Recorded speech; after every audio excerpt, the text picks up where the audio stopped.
Hey guys, Waterfowler41 here. So a couple weeks ago, we installed the RealTruck's tonneau cover. Now, absolutely love the tonneau cover. I really think it was an upgrade for my use case. The one thing I did learn real fast is I need to figure out a better solution for our fishing poles. Typically, when I take our fishing poles, I store them sideways in here. And with the other tonneau cover, it was very easy to do. We just basically lay it on top of all our cargo or suitcases and whatnot when we go up to the lake house. Perfectly fine.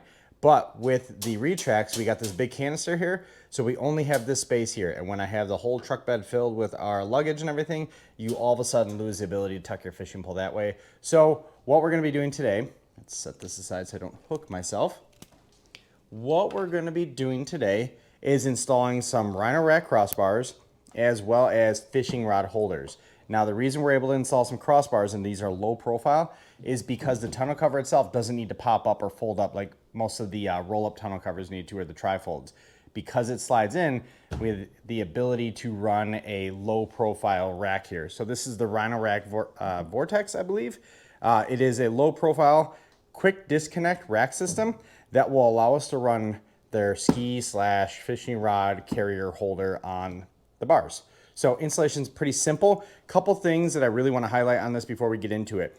There's multiple parts, multiple components to make this kit work. So here's where the magic happens. These are the legs that basically mount to these brackets so that you can mount the crossbars to them. Now what's cool about these things is, let's see if I can do this one-handed. They are quick disconnects. So you see these red clips. So what you do is you push those red clips in, and when you do that, these pegs pop in. So here's one where the red clips are not pushed in. So you see the clips are out on this one. When you push the red clips in, they pull in, or they depress these little tabs, which actually click into these little mounts and allows you to pull the crossbars off. So if I ever need to remove them, it's very easy. Just unlock the sides, pop these little quick disconnects in, and pull everything off. And then you would leave the little foot here, this base, on the T-slot rail, and then you just take these caps that come in the kit, pop it in there, gives it a nice clean look. So these would essentially mount right like there. So you could just leave these guys on. You don't need to leave the whole crossbar on or use any tools to remove it, which I think is pretty slick. All right, so we got our hardware that came in the kit. We got our bases as well as our feet. So here's how the hardware goes. So we got these little threaded T inserts, or threaded square inserts. These guys are gonna pop right inside the T-slot, and we're gonna slide those down to where we wanna mount the rack. Then we have some security hardware. It's security because it requires a specific tool in order to tighten and loosen this guy, as well as some washers. So these guys are gonna pop through the foot base there, and then it's gonna screw into these threaded square inserts on both sides. So we're gonna do 2 screws on each of these. We're gonna do 2 of these feet per side. We're gonna have a front and then a rear. We're not gonna mess around too much with where they're at just yet. Once I get them all installed, then we'll kind of mess around with where we want the T-slots. I think a lot of how and where I install those is gonna come down to how much space I want between them to safely and securely hold the fishing poles. But let's get those bases in here, and then I'll show you how to attach these feet, and then these I'll show you how to attach to the bar. But while we're on the bars, this is what the bars look like assembled. So they come in a bunch of pieces. Really, this is how it comes out of the box. It's an extruded piece of aluminum, as well as a bunch of rubber grip inserts, and then 2 of these per side, these little measurement things. And essentially what these do is, after you install the rubber inserts on the top, just like that, you will flip your bar over, and then those measured inserts go right down here, and you cut them to size once you figure out where the foot is ultimately gonna mount. And the foot mounts to there by loosening up the screw that's holding this square insert on, popping that square insert into the channel, and then tighten it down. All right, so we got our little square or threaded square inserts inside the T-slot. We got our screws set up, so we're just gonna drop them down into the foot here, and then just loosely put those guys into place.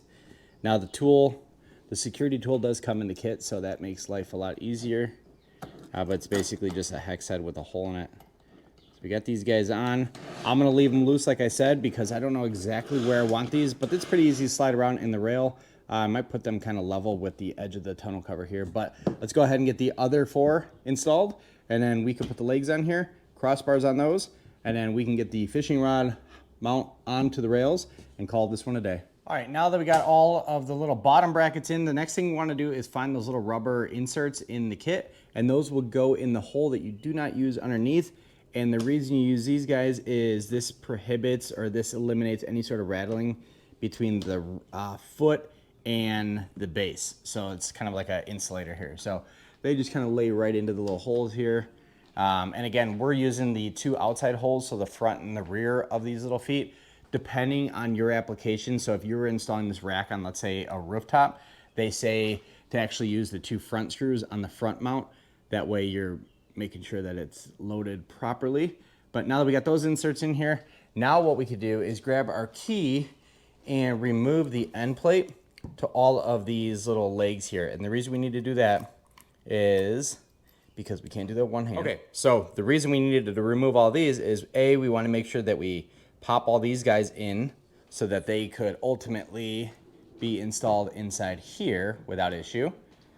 And B, when you remove the little end cap here, it also exposes the hex head here.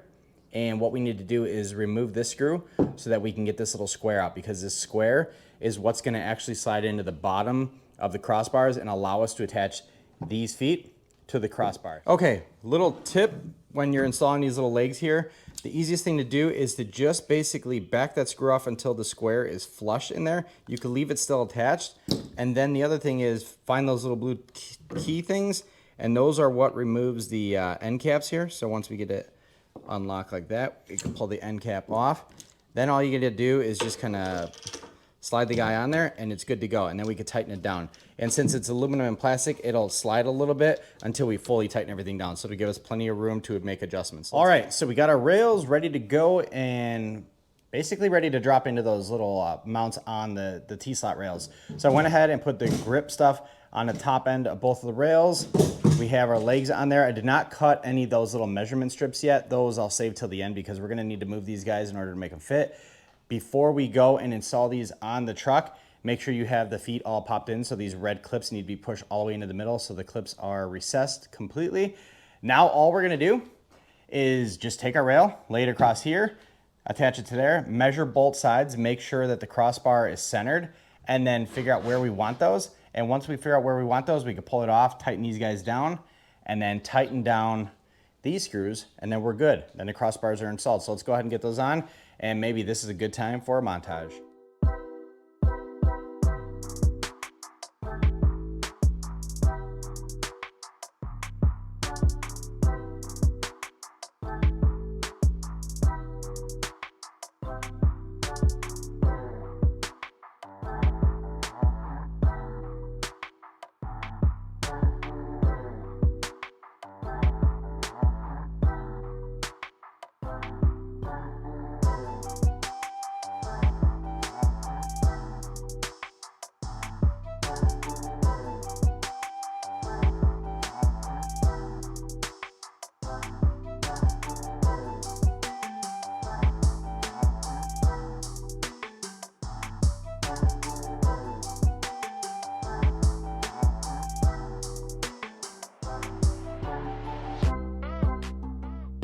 All right, so the rack is fully installed. It was super easy. So a couple things, just kind of review. I put the bottom bases on loosely so we can slide them around. It actually is helpful to affix one, tighten one all the way down, kind of where you want it, and then the other one, let it slide a little bit. Then you drop your rack down with everything loose. So the hardware from the foot to the crossbar are loose, and then with this stuff still loose. And then what you want to do is plop everything down, clip it into place, and then measure from the bracket to the edge of the crossbar. And I got about 4.5 inches on each side. And then I basically just went back and forth. I clicked it in, measured it, made sure it was the same. Once I got both sides identical, then I unclicked one side, picked it up, and tightened down that hex head screw that goes from the foot into the crossbar. And then I clipped this side back in, went to the other side, did the same thing. I picked it up and use the hex head to tighten everything down. Did the same thing for the rear. So we are good to go here. So I did just want to kind of show you how these things operate. So if I wanted to remove them, so I have the rack on there right now. If I want to remove them, all I do is pinch those two red things and then they just pop straight up. If I want to reinstall it, you lay it back down into the little bottom mount thing, and then you push it into place and it clicks right into place there.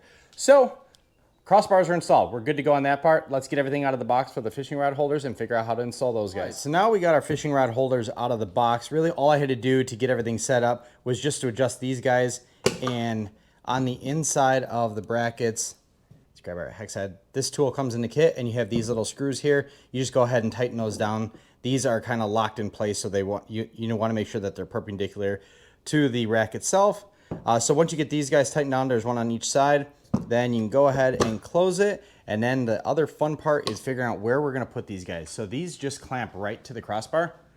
So we want to make sure that they're off to the side, because I want to be able to get access to them from the side of the vehicle. I want the button on the outside. So I think right about there is a good spot. Now, when you do mount them, there's a bracket or clamps that come up underneath. So let's see. This has got little threaded inserts. These will mount up underneath with the supplied hardware. You want to make sure that this guy is straight up and down on top of that crossbar, so you don't have any sort of issues as far as loading or whatnot. So let's go ahead and figure out where we're going to mount those. The other thing I will point out is these are lockable. Lock on the outside, so that way you can't open these things up without destroying whatever contents you have in there. But let's take a look at these actually on the inside. So there are slots, so you can hold 4 fishing poles per side, or 2 sets of skis, or I think a single snowboard you could hold on here. So it should work out pretty well for our winter activities as well as our summer fishing. All right, so here is the rear Rhino-Rack fishing rod holder. That is a tongue twister, but it's very simple. It just basically clamps onto it with the factory hardware, or the hardware that's supplied in the kit. What I like about all of the hardware that you have exposed, not the ones that's tucked away underneath the slot, but the ones that are exposed, is everything's a security hardware. So it's gonna take a little bit more thoughtfulness to get this stuff off here if you don't have the right tool. But anyway, now what we're gonna do is basically measure from this bracket all the way to the outside edge of the crossbar to make sure that we are the same distance as well as the front one, so that when our fishing rods are in here, they're parallel to the direction of the vehicle and we're in good shape and it looks good. So just a quick tape measure, and we're gonna measure it here. There is no right or wrong as to where you put this. You basically have from putting it, I guess you can mount this guy all the way on the edge here and in here.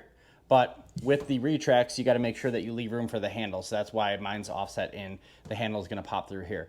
So let me get this thing sized up. We'll take a look at the final product, get it outside, and then load it up with some fishing rods and take a look at what this guy looks like fully loaded. And then I'll talk you through some of the specs here on this crossbar, because if you're looking for a rooftop tent option, this might not be the one for you. There's other options, and I'll leave them down in the description, but I'll walk through those in a minute here. All right, so here's the Rhino-Rack fully installed and loaded down with a couple of fishing poles. Now, one thing I will say is I don't travel baits typically in there. I was just fishing not too long ago, so they're set up like that. If I'm going on a road trip, obviously going to pull those off. But anyway, rods fit great. They do hang out the back a little bit here because I have a short bed truck, but you can obviously take them and move them further in here. Again, this is where it comes into play as far as where you mount your crossbars. We can move it so that the clamps clamp here, and then the reels are on this side. So whatever, it's all kind of a figuring out game, whatever works best for your application. But anyway, installation was super simple, and like I said, all the exposed hardware is all security hardware, so it's very easy to keep everything nice and secure, especially with the Rhino-Rack fishing rod holder locking as well as the side rails. I will leave a link to these guys down in the description below. If you are looking to mount a rooftop tent and not necessarily go with the fishing rod application, I'm gonna leave a different rail. It's a Go Rhino-Rack. And the reason I'm gonna leave that one is its weight capacity is a lot more. It's gonna stand a little bit taller, but it's still relatively low profile compared to the Elevate rack, and it'll actually get you the weight capacity that you need for your rooftop tent. But with that said, thank you very much for watching. Appreciate it. Like, comment, subscribe down below. Peace out. Later.